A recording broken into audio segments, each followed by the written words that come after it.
Viewers, आज जो कहानी मैं आपको सुनाने जा रही हूँ वो बिल्कुल सच्ची कहानी है। ये कहानी मैंने अपनी दोस्त से सुनी थी। ये मेरी कोई बचपन की सहेली नहीं थी, बल्कि ये तब का वाक़या है जब हम पुराने मोहल्ले में रहा करते थे। हमारी गली का सबसे आखिरी मकान एक हाफिज़ा का था। ये मोहल्ले के बच्चों को कुरान पाक पढ़ाती थी और ख़ुद भी इसके 2 बेटे थे। जब हम इस मोहल्ले में शिफ्ट हुए तो मैंने इसकी बहुत तारीफ़ें सुनी। एक दिन मैंने सोचा कि क्यों ना मैं उसके घर का चक्कर लगाऊं और इसी बहाने कुरान पाक के बारे में कुछ सीख भी लूं, क्योंकि मैं कुरान पाक पढ़ते हुए काफ़ी गलतियां कर जाती थी और अब मैं चाहती थी कि मैं उससे अच्छी तरह कुरान पाक भी सीख लूं। एक दिन यूनिवर्सिटी से वापसी पर मैं उसके घर गई तो उसके घर के अंदर दाखिल होते ही मुझे अजीब तरह का सुकून महसूस हुआ। घर का बैरूनी दरवाज़ा हर वक्त खुला रहता था, शायद इसलिए कि बच्चों का आना जाना लगा रहता था, और यूं भी मोहल्ले में उसकी शोहरत बहुत अच्छी थी। खैर, मैं बताती चलूं कि उसके घर में दाखिल होते ही मुझे एक अजीब तरह के सुकून और ठंडक का एहसास हुआ। ये तब की बात है जब गर्मियां अपने जोबन पर थीं। बाहर सख्त गर्मी थी मगर उसके घर में ठंडक थी। शायद इसकी वजह यह भी थी कि उसका घर मोहल्ले में सबसे ऊंचा था। सहन में ऊंचे ऊंचे दरख्त थे और दीवारों पर बेलें थीं। मैं उसके घर दाखिल हुई तो उसने मेरा पुरतपाक इस्तकबाल किया। मैंने बताया कि हम मोहल्ले में नए आए हैं और मैं उससे कुरान पाक सीखना चाहती हूँ। उससे मिलकर मैं बेहद मुतासिर हुई थी। उसके चेहरे पर एक अजीब सा नूर था और मामूली से कपड़ों में भी वो किसी हसीन परी से कम नहीं लग रही थी। जब वो तिलावत करती तो मैं उसकी आवाज में कहीं खो ही जाती थी। अपनी सूरत के साथ साथ वो एक हसीन सीरत की भी मालिक थी। उसके घर में सभी आने वाले बच्चों से तकरीबन मेरी दोस्ती हो चुकी थी, मगर उसके अपने बच्चे मुझसे बात करते थे और ना ही ज्यादा सामने आते थे। आखिर एक दिन मैंने हिम्मत करके सोफिया से पूछ ही लिया कि सोफिया, तुम्हारे बच्चे आखिर किस पर गए हैं? भले वो भी खूबसूरत बहुत थी, मगर उसके बच्चों की नीली आंखें और सुनहरी बाल मुझे इस बात पर यकीन नहीं करने देते थे कि वो उसी की औलाद है, क्योंकि उसकी गहरी काली आंखें और गहरे काले बाल थे। मेरी बात पर वो धीरे से मुस्कुराई और अभी उसने कुछ कहने के लिए लब खोले ही थे कि मगरिब की आज़ान होने लगी। वो आज़ान के एहतराम में खामोश हो गई, मगर फिर मेरे घर जाने का वक्त भी हो गया था। मैंने उससे इजाज़त ली और कल आने का वादा करके वापस घर आ गई, मगर मेरा जहन बेचैन हो चुका था। ना ही मैंने कभी उसके शौहर को देखा था और ना ही उसके घर में कोई और रहता था। मैंने सोफिया के घर में कभी किसी और को नहीं देखा और ना ही मोहल्ले वाले उसके बारे में जानते थे कि वो कौन है और कहाँ से आई है। बस उसकी शराफत की वजह से उसकी इज्जत करते थे। वो कम गो थी और अपने काम से काम रखती थी। मेरे साथ उसकी खासी दोस्ती हो चुकी थी, लिहाजा अब वो मुझ पर एतबार करने लगी थी। अगले दिन मैं उसके घर गई तो कल वाला सवाल मेरे जहन में मौजूद ही था। मैंने सोचा कि आज मैं जरूर इससे पूछ कर जाऊंगी कि तुम्हारे बच्चे यहाँ हैं तो तुम्हारा शौहर कहाँ है और घर के बाकी लोग कहाँ हैं। जब मैंने बहुत इसरार किया तो आखिर उसने मुझे बताना ही मुनासिब समझा। कहने लगी कि मैं एक कारी की बेटी हूँ।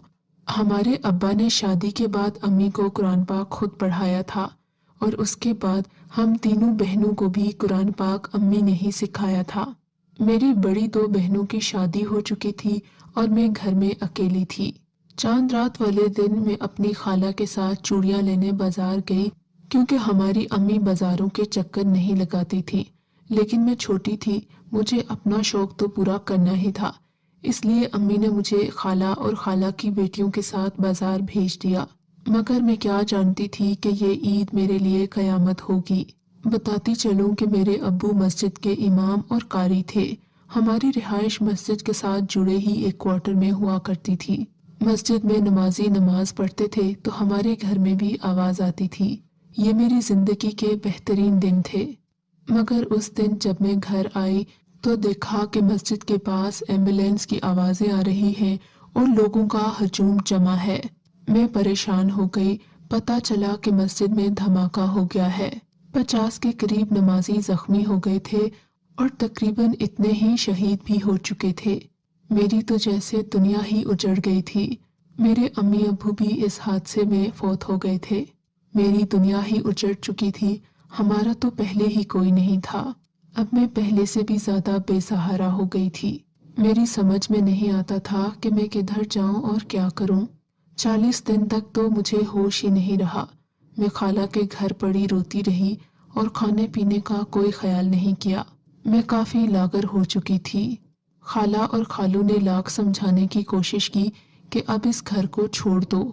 ویسے بھی جب دوسرا امام اس مسجد میں رہنے آئے گا تو پھر تمہارا کیا بنے گا، اس لیے بہتر ہے کہ تم ہمارے ساتھ ہمارے گھر چلو۔ مگر میں نے خالہ خالو کی بات نہیں مانی اور مسجد کے منتظمین سے بات کی کہ مجھے کچھ عرصہ یہاں رہنے دیا جائے۔ اب میں اپنے امی ابو کے گھر میں رہتی تھی، مگر میں اکیلی نہیں تھی۔ مسجد کے منتظمین کی بیویاں میرے ساتھ آ کر بیٹھتی تھیں اور میرا غم بتاتی تھیں۔ ان دنوں میرا دل بہت غمگین رہنے لگا تھا، مگر میں قرآن پاک کی تلاوت کرتی تھی۔ مجھے تلاوت کرنے میں سکون محسوس ہونے لگا تھا۔ اب میں اکثر رات کو سونے کی بجائے دروازہ بند کر کے تلاوت کیا کرتی تھی۔ میری آواز بچپن سے ہی بہت خوبصورت تھی اور مجھے تلاوت کرنے کا شوق بھی بہت تھا، مگر اب مجھے تلاوت کرتے ہوئے یوں محسوس ہوتا کہ میں اکیلی نہیں ہوں، بلکہ میرے ساتھ کوئی اور بھی ہے۔ میں نے اس بات کی پرواہ نہیں کی کیونکہ میں جنوں بھوتوں پر یقین نہیں رکھتی تھی۔ اگر یقین تھا بھی تو اس بات پر زیادہ یقین تھا کہ نماز اور قرآن پڑھنے والے کو کوئی چیز نقصان نہیں پہنچا سکتی، لہٰذا میں اس بات سے لاپرواہ تھی کہ میرے ساتھ کوئی سایہ یا جن ہے، حالانکہ اس بات کا کئی بار مجھے اشارہ مل چکا تھا۔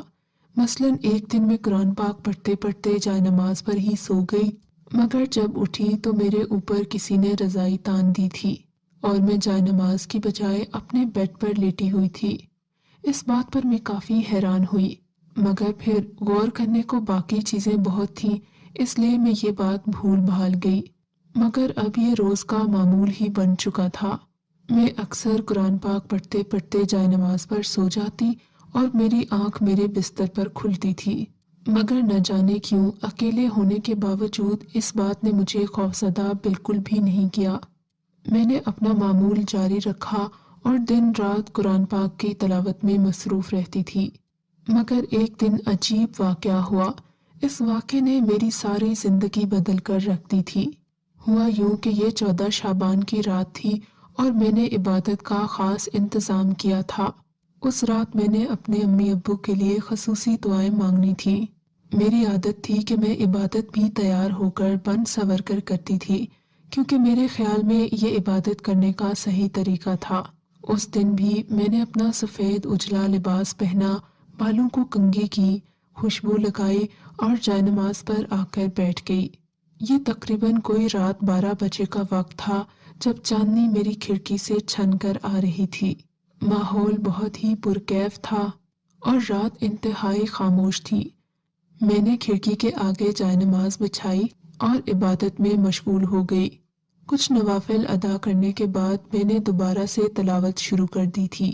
ایسے میں مجھے لگا کہ کوئی سایہ کھڑکی سے اندر آیا ہے۔ یہ سفید رنگ کا ہیولا تھا اور ہوا کے ساتھ ہی خوشبو کا ایک جھونکا بھی کھڑکی سے اندر آیا تھا۔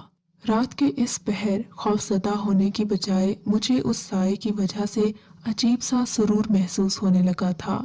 میں نے جائے نماز سے نظریں ہٹا کر اس کی طرف دیکھا تو وہ انتہائی خوبصورت نوجوان تھا۔ مجھے یوں لگا کہ میں کوئی خواب دیکھ رہی ہوں۔ اس کی آنکھیں گہری نیلی اور بال سنہری تھے۔ اس نے بھی میری طرح سفید رنگ کا لباس پہن رکھا تھا۔ ہمارے گھر میں شروع سے ہی پردے کا ماحول تھا اور میں نے کبھی اپنے کزنوں تک سے بات نہیں کی تھی، مگر یہ شخص دیکھ کر مجھے اپنے دل پر اختیار نہیں رہا تھا۔ میں بے اختیار اسے دیکھے چلی جا رہی تھی۔ میں نے اتنا حسین چہرہ زندگی بھر نہیں دیکھا تھا۔ ابھی میں اسے دیکھنے میں مگن تھی کہ وہ میرے پاس آیا اور گھٹنوں کے بل بیٹھ گیا۔ وہ مجھ سے ہم کلام ہوا تو مجھے یوں لگا جیسے کہ یہ چاندنی رات تھم گئی ہو۔ مجھے اپنے آپ پر یقین نہیں آ رہا تھا، لگ رہا تھا جیسے یہ کوئی خواب ہے۔ اس نے مجھ سے محبت کا اظہار کیا۔ اس نے اپنا نام رحمان بتایا اور کہنے لگا کہ میں ایک مسلمان جن ہوں۔ ایک دن میں اپنے قافلے کے ساتھ یہاں سے گزر رہا تھا कि मैंने तुम्हारी तिलावत की आवाज़ सुनी और मैं रुके बगैर नहीं रह सका। मैं तुम्हारी इसी खिड़की से अंदर आया था और मैंने तुम्हें देखा तो मैं तुम पर फिदा ही हो गया। मुझे यूं लगा कि कोई परी आसमान से जमीन पर उतर आई है। पहले मैंने तुम्हें अपने जादुई शीशे में कैद कर लिया और अपनी जगह बैठे बैठे ही तुम्हें देख लेता था, मगर फिर मुझसे रहा नहीं गया। मैं तुम्हारे साथ इसी कमरे में रहने लगा। मैं तुम्हारा ख्याल रखता था, मगर मैंने तुम्हें परेशान करना मुनासिब नहीं समझा, तो आज मैंने सोचा कि हिम्मत करके तुम्हें सब कुछ बता ही दूंगा। मैं तुमसे बेहद मोहब्बत करता हूँ। क्या तुम मुझसे शादी करोगी? मैं अपनी दुनिया छोड़कर तुम्हारी दुनिया में आ जाऊंगा, तुम्हारी तरह का इंसान बनकर रहूंगा, मगर खुदारा मेरी मोहब्बत को ठुकराओ मत। मैं हर कदम पर तुम्हारा साथ दूंगा, तुम्हारे सारे ख्वाब पूरे कर दूंगा और तुम्हारी जिंदगी से गमों को मिटा दूंगा। मुझे उसने बोलने का मौका ही नहीं दिया था। मैं हैरत ज़दा नजरों से उसे देखे जा रही थी। ये सब कुछ मुझे बहुत हसीन लग रहा था। शायद उसने मेरी आंखों में मेरा जवाब पढ़ लिया था। वो मेरे पास आया, उसने मेरा हाथ थामा, उसने मेरे दोनों हाथ अपने हाथों में लिए और मुझे आंखें बंद करने को कहा। आंखें बंद करते ही मुझे यूं महसूस हुआ कि उसने मुझे अपनी बाहों में भर लिया। जब उसने मुझे आंखें खोलने को कहा तो मैं किसी और ही दुनिया में आ चुकी थी। दूर दूर तक रोशनी फैली हुई थी और हर तरफ सफेदी थी। जहां मैं खड़ी थी वो एक शीशे का महल था। हर तरफ नूर फैला हुआ था और एक अजीब से साज की आवाज आ रही थी।